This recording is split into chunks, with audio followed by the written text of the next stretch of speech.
Success, failure. Two words that define the direction of our lives. But what if everything we believe about them is wrong? Winston Churchill once said, "Success is not final, failure is not fatal. It is the courage to continue that counts." This quote is more than inspiration. It's a philosophy of life, a strategy for survival, and a mindset for greatness. Today, we'll explore the deeper meaning behind these words, their real-life examples, and how they can change your life forever. Let's break it down. Success is not final. When we reach a goal, win an award, earn a promotion, achieve a dream, we often feel like we've made it. But success is temporary. The world keeps moving. The competition evolves. Time doesn't freeze when you win. Think about Olympic gold medalists. After years of training and finally winning, they must go back and train again. Success becomes a moment, not a destination. Failure is not fatal. We often treat failure as the end. But it's not. Failure is a lesson, a redirection, a necessary step toward growth. People who fail but get back up are the ones who rise to the top. Think of Thomas Edison. He failed over 1,000 times before inventing the light bulb. He didn't see it as failure. He saw it as 1,000 steps closer to a solution. It is the courage to continue that counts. This is the heart of the quote.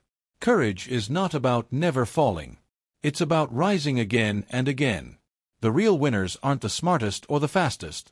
They're the ones who refuse to quit. Churchill knew what he was talking about. He lived this truth.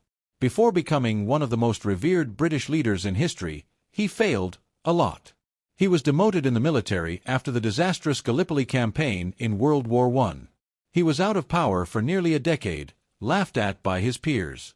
Yet, when World War II broke out, Churchill didn't give up. He stepped into leadership at Britain's darkest hour.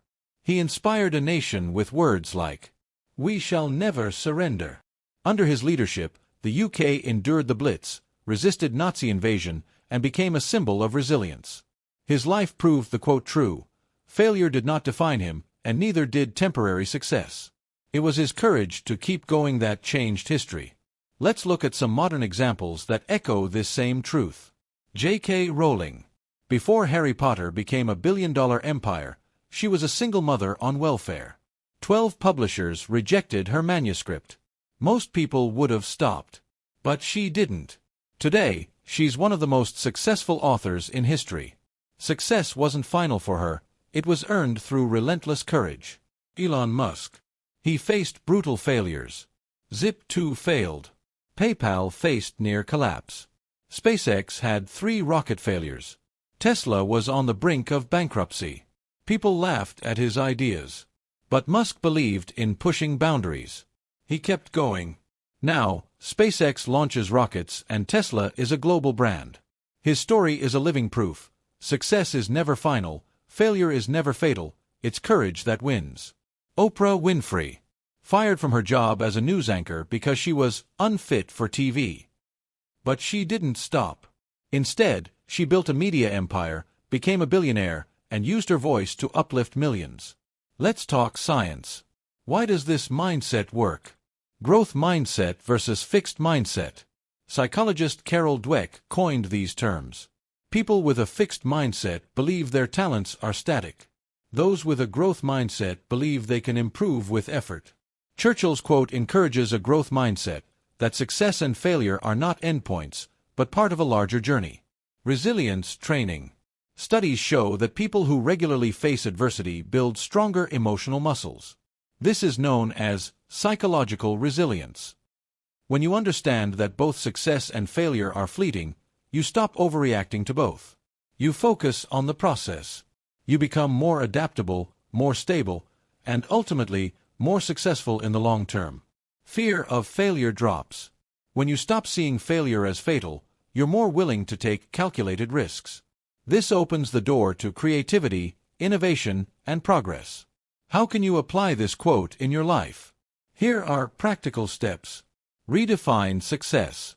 Success isn't just reaching a goal. It's becoming the kind of person who keeps growing, keeps showing up, and keeps pushing forward. Expect setbacks. Failure is part of the game. Every champion, every billionaire, every artist has failed. Plan for it.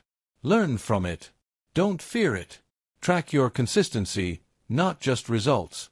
Instead of asking, "Did I succeed today?" ask, "Did I show up with effort, focus, and courage?" Because real growth is invisible in the short term but obvious in the long run. Build mental fortitude. Practice meditation. Read biographies of resilient people. Write a journal tracking your responses to failure. You'll notice that the more you accept discomfort, the stronger you become. There will be days when you want to quit. Days when you feel like a fraud. Days when failure hits hard and success feels out of reach. In those moments, remember this. You are not your results. You are your effort. You are your persistence. You are your courage to continue. Even when no one's watching. Even when no one claps for you. Even when it's just you and your dreams at 2 a.m. So the next time you win, celebrate, but don't settle. And the next time you fail, cry if you need to, but get back up. Because in the end, it's not the victory that defines you. It's not the loss that breaks you. It's the courage to keep going, one step at a time. Success is not final. Failure is not fatal. It is the courage to continue that counts. Let that be your mantra. Let that be your strength. Let that be your legacy.